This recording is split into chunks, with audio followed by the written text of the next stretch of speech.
আসসালামু আলাইকুম দর্শক, অন্তর্বর্তী সরকারের ক্ষমতাকে দীর্ঘস্থায়ী করতে সরকারের কাছে গুচ্ছ গুচ্ছ পরিকল্পনা রয়েছে। কোনোটি ইমপ্লিমেন্টেশনের চেষ্টা করা হচ্ছে, কোনোটি এরই মধ্যে বাতিল হয়ে গেছে।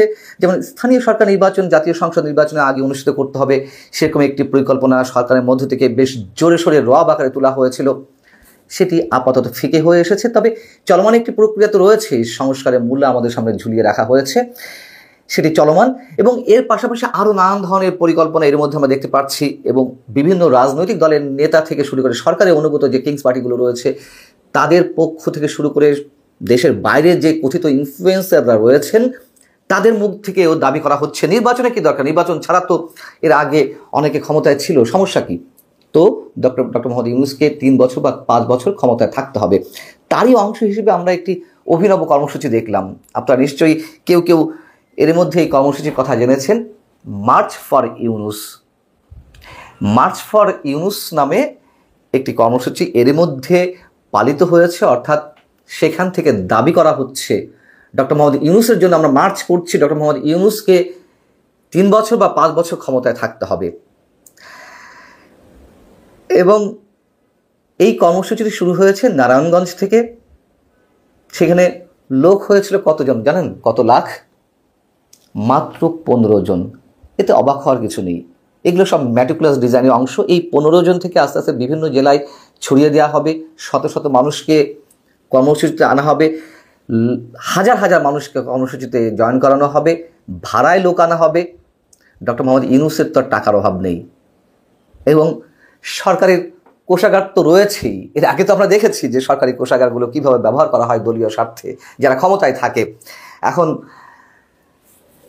লোক 15 জন হলেও কোনো গণমাধ্যমকেও যে আবার কীভাবে করায়ত্ত করা হয়েছে, নিজেদের অনুগত করে ফেলা হয়েছে, তাও আমরা বেশ বুঝতে পারছি। যেখানে লোক হয়েছে মাত্র 15 জন, অথচ কোনো পত্রিকার শিরোনাম কি দেখবেন?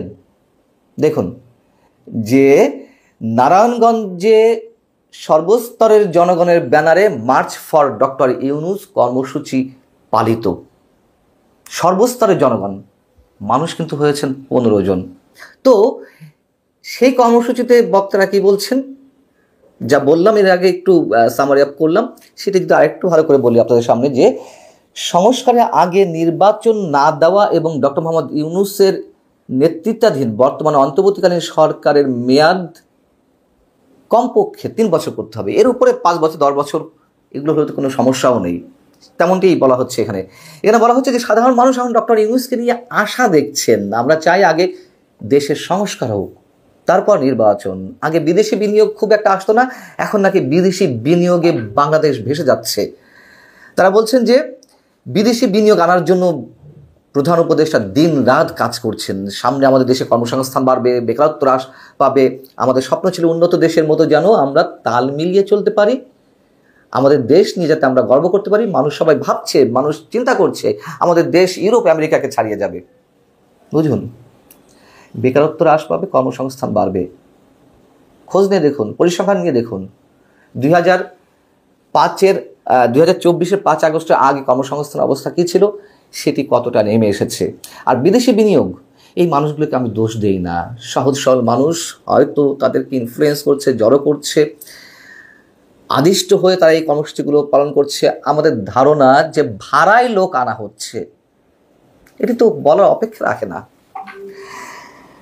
তো তারা যে বলছেন যে বিদেশি বিনিয়োগ আনা হচ্ছে, সরকারের যে প্রোপাগান্ডা মেশিন রয়েছে, যে প্রেস উইং রয়েছে, গণমাধ্যম তাদের অনুগত হয়ে কাজ করছে, সেখানে কি ছড়ানো হচ্ছে? ডক্টর মোহাম্মদ ইউনূস যখন চীন সফরে গেলেন, বলা হলো যে তিনি বিশাল কিছু অর্জন করে ফিরে এসেছেন, তার এই সফরের গুরুত্ব অপরিসীম।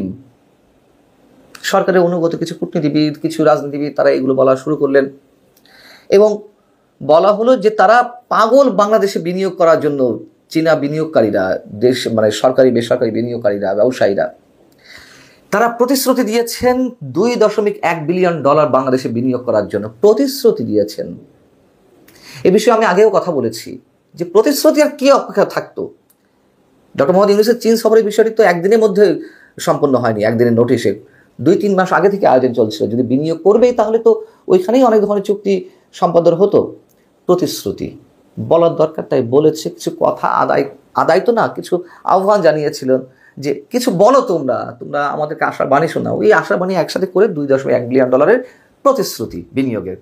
এখন মানুষ এগুলো বিশ্বাস করছে। আমি নিজে কথা বলেছি, একাধিক জেলায় এর মধ্যে আমার যাওয়া পড়েছে। সরকারের একটা কট্টর সমর্থক সৃষ্টি হয়েছে এবং এইভাবে করা হয়েছে। এবং কিছু মানুষ আছে, হ্যাঁ সরকার তো ভালো কাজ করছে, এই যে বিনিয়োগ আনছেন, ডক্টর মোহাম্মদ ইউনূসের বিশাল আন্তর্জাতিক খ্যাতিসম্পন্ন ব্যক্তি একজন, তার প্রতি মানুষের সম্মান রয়েছে, তো এটা তো স্বাভাবিক। কিন্তু এই মানুষগুলো বোঝেন না, জানেন না যে কথার মার কাছে কী রয়েছে। এই যে বিনিয়োগ সম্মেলনটি হলো, বিনিয়োগ সম্মেলনের পরে বিডার যিনি নির্বাহী চেয়ারম্যান চৌধুরী আশিক মাহমুদ, যাকে নিয়ে এখন অনেক কথাবার্তা হচ্ছে, তিনিও সংবাদ সম্মেলন করে জানালেন যে এই বিনিয়োগ সম্মেলনের মাধ্যমে ৩,১০০ কোটি টাকা বিনিয়োগের প্রতিশ্রুতি পাওয়া গেছে। ৩,১০০ কোটি টাকা, চিন্তা করতে পারেন, যেখানে বাংলাদেশের বাজেট এখন ৭ লাখ ৮ লাখ কোটি টাকা ছাড়িয়ে গেছে, ৩,০০০ কোটি টাকা, তাও প্রতিশ্রুতি, সেটাও প্রতিশ্রুতি পাওয়া গেছে। আসেনি তো, 1 টাকাও আসেনি, আসার কথা নয়। যতক্ষণ না পর্যন্ত একটা স্থিতিশীল সরকার, একটা নির্বাচিত সরকার না আসবে, বিনিয়োগকারীদের তো আর খেয়ে দিয়ে কাজ নেই। যেরকম একটা অস্থির অবস্থায় এবং অনিশ্চিত পরিবেশে তারা বিনিয়োগ করবেন, সেইগুলো মানুষকে খাওয়ানো হচ্ছে। মানুষ, সহজ সরল মানুষ যারা, তারা খাচ্ছেন। বিষয়টা হচ্ছে যে এই যে ক্ষমতা থাকার যে লোভটি, কেন এই পথে সরকার হাঁটছে, ভয়ঙ্কর ভুল পথে হাঁটছে। তাদের সামনে কি নিকট অতীত নেই? ডক্টর মোহাম্মদ ইউনূস যে প্রক্রিয়ায় ক্ষমতায় এসেছেন, তাকেও যে সেই একই প্রক্রিয়ায় বিদায় হতে পারে যদি এই ধরনের ভয়ঙ্কর একটা অবৈধ চিন্তা তার মাথায় থেকে থাকে, অথবা সরকারের উপদেষ্টাদের মাথায় থেকে থাকে। তারা কি এতটুকু চিন্তা করছে না? এখন যারা ক্ষমতার স্বাদ লাভ করছে ক্ষমতার বাইরে থেকেও, জামাত ইসলামী, এনসিপি, জাতীয় নাগরিক পার্টি, যেটি ছাত্রদের, তারাই তো পেছন থেকে বলার চেষ্টা করছে এই সরকার থাকুক, সুষ্ঠু নির্বাচন হলে তো তারা, মানে এই নাগরিক পার্টিতে একটা সিট পাবে কিনা সন্দেহ, আর জামাত বড় যে করে পাবে 5টি 7টি 8টি 10টি 15টি, এই তো তারা দেখছে যে এই কটি সিট নিয়ে তারা কি করবে। সরকারের প্রত্যক্ষ সহযোগিতায় আছে এবং প্রত্যক্ষভাবে সরকারের ক্ষমতার স্বাদ তারা লাভ করছে। এবং এই মানুষগুলা, আমি বলে রাখছি যে এই ধরনের মার্চ ফর ইউনূস প্রোগ্রাম আরও হবে এবং তারা লোক সাপ্লাই দিবে। মানুষ দেখে আহা আহা করবে, আহা কত মানুষ ডক্টর মোহাম্মদ ইউনূসের পক্ষে। বিএনপি কেন নির্বাচনের জন্য পাগল হয়েছে? পাগল যদি হয়েও থাকে সেটি বিএনপির দোষ। যে কোনো রাজনৈতিক দল তো ক্ষমতায় যেতে চায়, তারা কিছু করুক আর না করুক, অন্তত তাদের লক্ষ্য তো ক্ষমতায় যাওয়া। সেটি দেশ সেবা করতে গেলে হোক, আর তাদের নিজের ভাগ্যের উন্নয়ন ঘটাতে হোক, যেটি হোক। নির্বাচন ছাড়া তো কোনো শক্তি ক্ষমতা থাকতে পারে না। এগুলো পুরোনো কথা, খুব সহজ সরল কথা। এখন সেই বিএনপির উপরে ব্লেম দেওয়ার চেষ্টা করা হচ্ছে এই জামাত ইসলামী বা জাতীয় নাগরিক কমিটির পক্ষ থেকে তারা নির্বাচনের জন্য পাগল হয়ে গেছে। পাগল হবে না তো কি হবে? 8 মাস হয়ে গেছে, 8.5 মাস চলছে। কি হয়েছে এর মধ্যে? কি পরিবর্তন হয়েছে? আরো অবনতি ছাড়া। দেশের অর্থনৈতিক অবস্থা ভয়ঙ্কর জায়গায় পৌঁছাচ্ছে। যে বিনিয়োগ নিয়ে মানুষের মাথা খারাপ করে দেওয়া হচ্ছে, 1 টাকাও আসবে না নির্বাচিত সরকার ছাড়া। এটি পাগলেও বুঝে। আল্লাহ হাফেজ, ভালো থাকুন সবাই।